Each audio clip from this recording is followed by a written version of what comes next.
There's always something, isn't there? There's always something.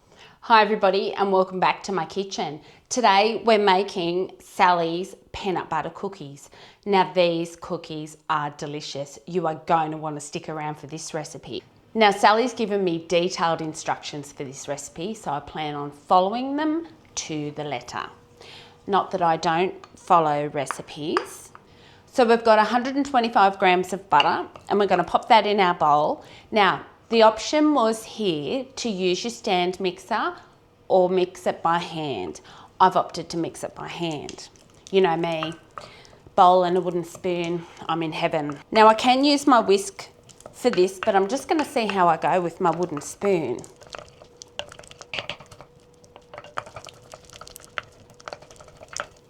So I've given that a pretty good mix and it has lightened in colour and the butter has smoothed out quite a bit.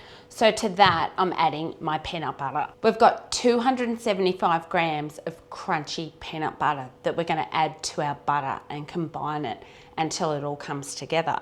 Now, I had a practice run with this yesterday and I use an organic crunchy peanut butter that's not as sweet as the other store-bought ones. So this time when I make the biscuits, I'm going to compensate for the sweetness by adding a little bit of honey. Now I'm just going to mix those two together until they're really, really well combined. Now when you're doing this, just make sure you scrape your bowl edges down as you go, not missing any of the butter or leaving any clumps.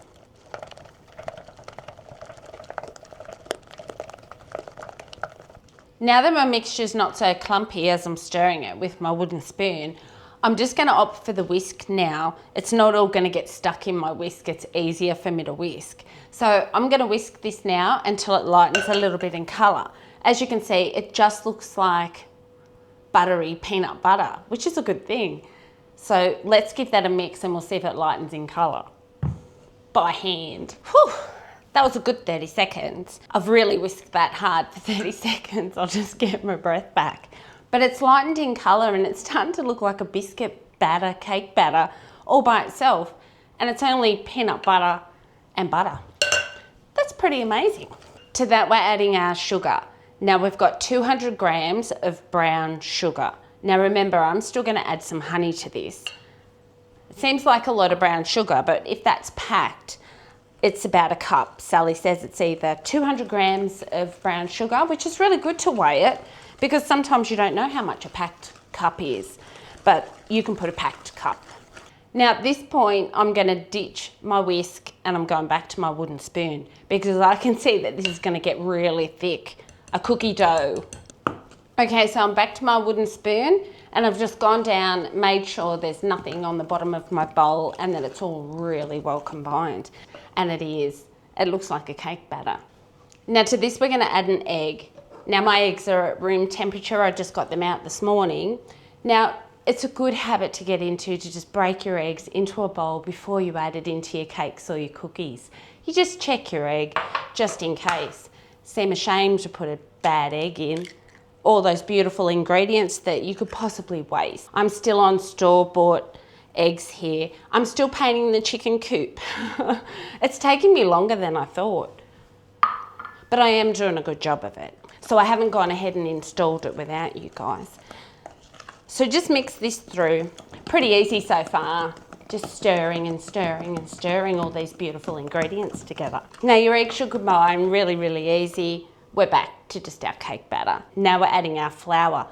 Okay, so we're putting 260 grams of just plain flour, all-purpose flour. No need to sift, no need to worry about that, just pop it in, 260 grams. And then we're adding half a teaspoon of baking powder. Now at this point, I've got it slightly combined. I'm gonna add a little bit of honey. Like I said before, my crunchy peanut butter isn't as sweet as some of the store-bought. And I thought when I made the biscuits with my peanut butter that I would like it a little bit sweeter. So I'm going to add a little bit of honey. So I'm adding about 50 grams of honey. Okay, so my honey's all mixed in now. I'm adding my peanuts.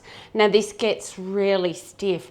So as it gets stiff, you might want to just start putting your hands in. Now, if you are going to put your hands in here, which we are going to do because we're rolling them into balls to put them on our baking tray, take your rings off your fingers. So I'm going to do that now. Now we're just mixing all of our nuts through. I didn't tell you how much that was. So we've put a half a teaspoon of baking powder and 110 grams of chopped peanuts. Now don't forget, check your nuts before you make your biscuits. Just taste them, make sure they're not rancid, because if you do put a bad nut in your recipe, it will carry through to your biscuit. Just have a quick taste, and if they're no good, discard them. You can't use them for anything once they go like that. You can't disguise that taste. Now I can see that that's going to be quite soft for me to handle after me putting in the extra honey. So now I'm just going to add a bit more flour. So that was probably a good 2 tablespoons just there. Now we're chasing a dough that we can handle here. So this is getting really, really stiff for me. So I'm going to get it out of the bowl, put it on my bench and just combine it by hand. These little dough scraper things are so handy. Not only do they get everything out of your bowl, but they get everything off your bench if anything's too wet and you've stuck it all over your bench. They're really handy for that. The clean up. The more I try not to make mess, the more mess I make. Now, as you can see, when I turned that out, it is a really, really nice, stiff cookie dough. Now, if you don't get it really stiff, your biscuits will spread too fast, and I can tell that that's still pretty soft. I can feel the honey in it. Sally, I hope I haven't done the wrong thing or spoiled your recipe. But they're beautiful, and the peanut butter and the little bit of honey in there, I'm sure is going to work. That's all coming together really nicely, and it feels really good. It feels like I can handle it and play with it, and it feels like it's not going to just spread out on my tray. So I'll set that aside. I'll clean up this a little bit and then we'll roll them into our balls. So I've turned my oven on and I've got my oven set at 160. So now my oven's a fan force, so if yours is a non-fan, put yours to 180. Now Sally said about a tablespoon of dough and flatten them out to about 1 centimetre thick and then pop them on your tray. And when you're popping them on the tray, you want to put them about 4 centimetres apart. Now when you're doing this, you can just pop your balls there and you can fork them down if you want a little fork mark in the top of your biscuit. Just keep in mind it will stay there. I want mine a little bit smooth, but I'll do a tray with the fork so that you can see what the difference is. Now when you're making your biscuits, you don't have to make them all the same, but you do have to make them all the same on the same tray. So if I want to do thin ones, thick ones, big ones, small ones, that's fine. Just do the same ones on the same trays so they all cook at the same time. Otherwise, you won't have nice biscuits.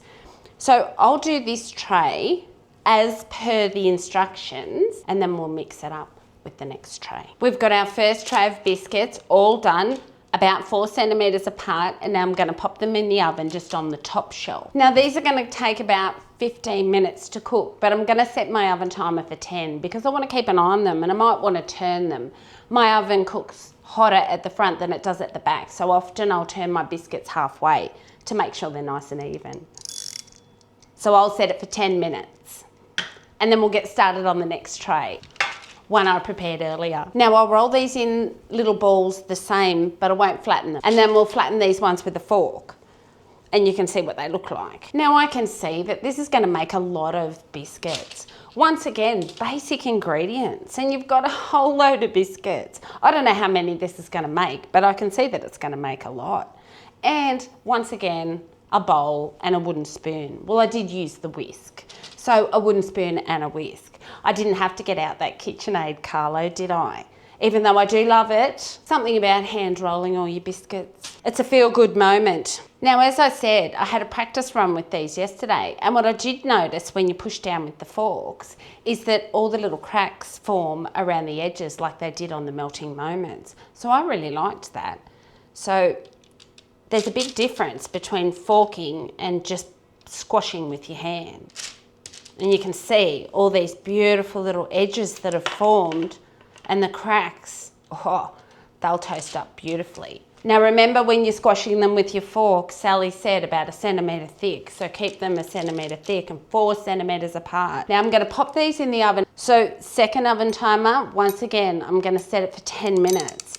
If I set it for 15, I'll lose track of, oh, what's 15, what's 10. So I know the first... There's always something, isn't there? There's always something. Oh my God, it's like destroyed.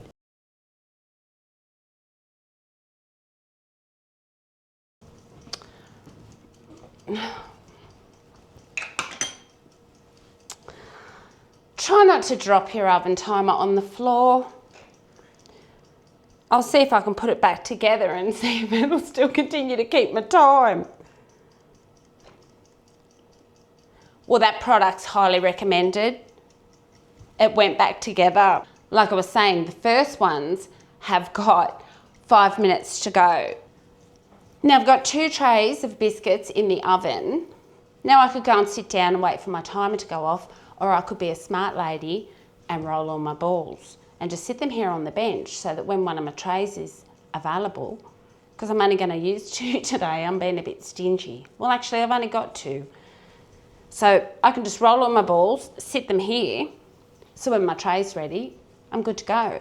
Now, while I'm standing here rolling all my balls into perfect little 1 tablespoonfuls, I was thinking that I might squash some right out and make them really thin so you can see what that looks like as well. But like I said to you, all on the same tray. So I'll do all thin ones on 1 tray and we'll see what they look like. You might like yours thin. I don't know if I like mine thin because I haven't made them. So we'll find out when we make them. So that'll be 3 different types of biscuits, well, different looking biscuits that we do in 1 batch. That's our first timer. Now remember, that's only been 10 minutes. We'll see if we need to turn them. So that's what they look like. And as you can see, I'll turn the tray, but they're hot and I want them to continue to cook. As you can see, they've started to brown on the front. That was the front of my oven. So I'm turning my biscuits and popping the dark into the back of my oven.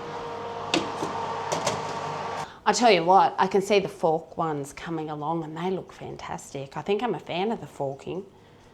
But anyway, we'll see. We'll do something different with every tray. It looks like we might get 4 trays, so I'll have to think of what to do with the last tray. Now that we've started something, we'll have to make them different. And that's the thing with biscuits, isn't it? Especially if you're making biscuits for little ones, just keep that in mind. Mix them up a bit. So if you're going to make 4 trays of biscuits like we are today, make them all slightly different. And when you put them in the container, the kids think they're getting a different biscuit every time, but they're really not. They're just getting the same one. Play tricks on them. They put their little hand in there and say, oh, I like these ones. And you think, oh, well, this one's my favourite. But really, it's all the same recipe. I didn't set my timer for another 5 minutes, did I? Do you think that's been 5 minutes? I don't think so. I think it's been about 1. Our oven timer's just gone off. Let's have a look at them. Let's see the top shelf. Oh, they look fantastic. I'm going to get those out and bring the second tray up to the top and turn it at the same time. I'll shut that. As you can see, now these ones are still 5 minutes to go and they've done the same thing. So I'm going to turn that tray and then pop them back in. But aren't they looking fantastic with the fork? I really like that look. 15 minutes and there we have. Now that's the tray that we did first that we just pressed with our hand. Now, as always, when making your biscuits, you do need to let them cool before you handle them. But today, I'm just going to be really, really careful and just pop mine out on the tray. Okay, now we've got our tray ready to go and some little balls that we prepared earlier. So how good's this? Now, these ones I'm going to make really thin. Like I said, you make them all slightly different and it looks like you've got lots of different biscuits. I'll really keep an eye on these ones because they're thin and I know they are. Okay, now in they'll go. I'm going to set my oven timer for 5 minutes for these. 5 minutes and then I'm going to check on them. Keeping in mind these are going on my lower rack. Now, what did we decide we were doing for the last tray? I think we've got a couple too many for the last tray. Now these ones we press by hand, we've pressed with the fork. Maybe we'll press with the fork, but we'll just make another little pattern on them. There they are. So those ones out, and then I'll bring my other tray up to the top. I'm thinking that I might just wait and see what the thin ones look like, because I might want to do another tray of the thin ones. I'm feeling like a thin, crunchy biscuit. I'm gonna wait. Timer. I was just checking on them and I think I'm gonna go thin. Yeah, I'm gonna go thin. Then I've got 2 trays of thick, 2 trays of thin. That makes sense to me. justifies my actions. And they didn't spread out. Let's just have a look. How far did they spread out?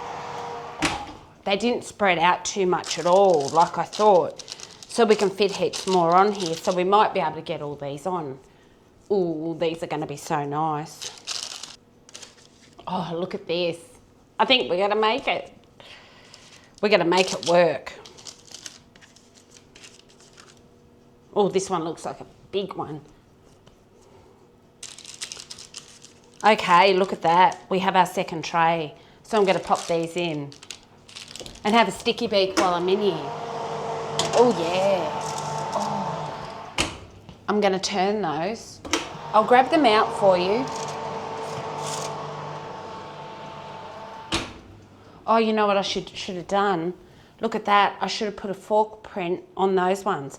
I'll quickly turn these. I'll get the other ones back out and we'll put a pattern on the top.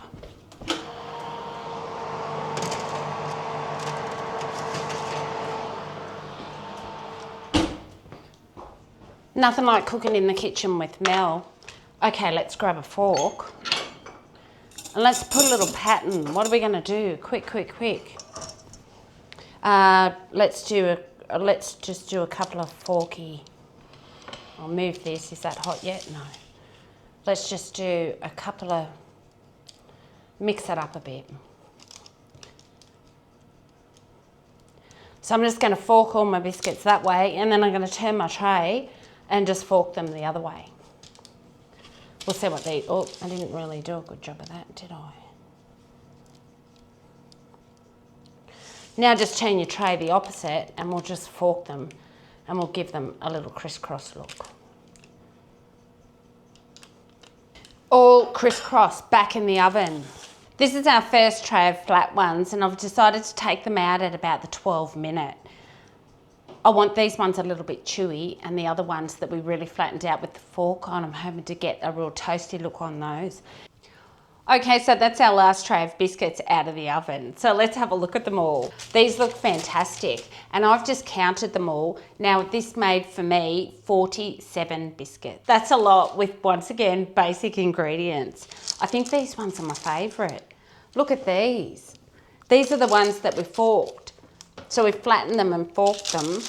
Oh, here's all of our biscuits, all 47, well, 46 and a half because I had to taste one. So this is an example of the variety that you can have in biscuits with just one simple recipe. So the first ones that we did, we just flattened out to 1 centimetre like Sally. I'm sure this is how she likes them, or she probably forks them like this as well. I really love that if you want a thicker biscuit.